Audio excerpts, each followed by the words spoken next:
অনেক আলেম বলেছেন এখনো আমাদের দেশের অসংখ্য মানুষ ইসলামী বিধান চায় না। এরা ইসলামী বিধান না চাইলে যে কাফের হবে কোরআন এবং সহিহ হাদিসের আলোকে জানতে চাই। ইসলামী বিধান চায় না এটা অনেকে ধারণা করে বলে। মানুষ ইসলামী বিধান চায়, এটাই হলো বিশুদ্ধ ইমানদারদের, মানে এটাই ইমানদারদের বলতে হবে যে ইসলামী বিধান চাইতে হবে।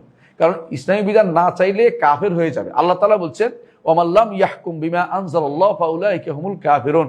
আল্লাহ তাআলা কোরআনে কারীমে বলেছেন যে যদি কেউ আল্লাহর বিধান ছাড়া বিচার করে সে ব্যক্তি কাফের হয়ে যাবে। আর বিচার করলে যেমন কাফের হবে, আল্লাহর বিধান ছাড়া বিচার কেউ নিলে সেটাও কাফের হবে। আর যদি কেউ মনে করে আল্লাহর বিধান চলবে না সেও কাফের, এখন চলে না সেটাও কাফের, আল্লাহর বিধান এবং অন্য বিধান সমান মনে করলেও কাফের, আল্লাহর বিধান অন্য বিধানের চেয়ে গৌণ মনে করলেও কাফের, আল্লাহর বিধান পরিবর্তন করে অন্য বিধান ঢুকাইলেও কাফের। তাহলে বোঝা গেল যে ব্যক্তি বলবে এটা যে আল্লাহর বিধান ছাড়া অন্য আল্লাহর বিধান আমার দেশে কেউ যদি না মানে, বলে যে আমি মানি না, তাহলে সে ব্যক্তি কাফের। এবং কেউ যদি অন্যের ব্যাপারে বলে তাহলে সে মিথ্যাচার করেছে। অনেকেই আল্লাহর বিধান চায় আমার দেশে, বেশিরভাগ মানুষ যারা ইমানদার, সত্যিকার ইমানদার, যারা ইমান যাদের আছে তারা আল্লাহর বিধান না চেয়ে পারে না। কারণ আল্লাহ তাআলা কোরআনে কারীম বলেছেন আফা হুকমাল জাহিলিয়াতি ইয়াবগুন ওয়া মান আহসানু মিনাল্লাহি হুকমান লিকাওমিন ইউকিনুন। জাহিলি কি বিধান তারা চায়? যদি জাহিলি বিধান চায় তাহলে তারা জেনে রাখুক আল্লাহর চেয়ে উত্তম বিধানদাতা আর কেউ হতে পারে না। আল্লাহর বিধান চায় না এমন কথা হতে পারে না।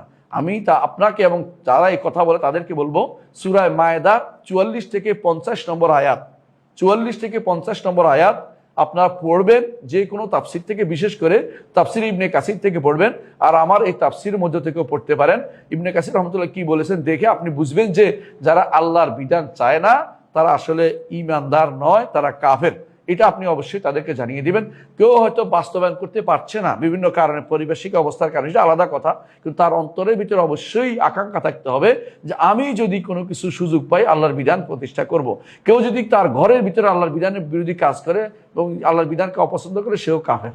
কেউ যদি কোনো বাইরে নিজের সমাজের মধ্যে সমাজপতিও যদি কোনো আল্লাহর বিধানকে অপছন্দ সেও কাফের। শুধু রাষ্ট্রপ্রধানই কাফের হয় না, শুধু বিচারকই কাফের হয় না, ব্যক্তিও সেখানে কাফের হয়, সমাজপতিও কাফের হয়, প্রতিষ্ঠান প্রধানও কাফের হয়, এবং তিনি ব্যবসায়িক যে কাজ করেন ব্যবসায়ী তিনিও কাফের হবেন যদি কোনো আল্লাহর বিধানকে তিনি অবজ্ঞা করেন বা তিনি শুনতে না চান। আশা করি বিষয়টি আপনার বুঝে আসবে।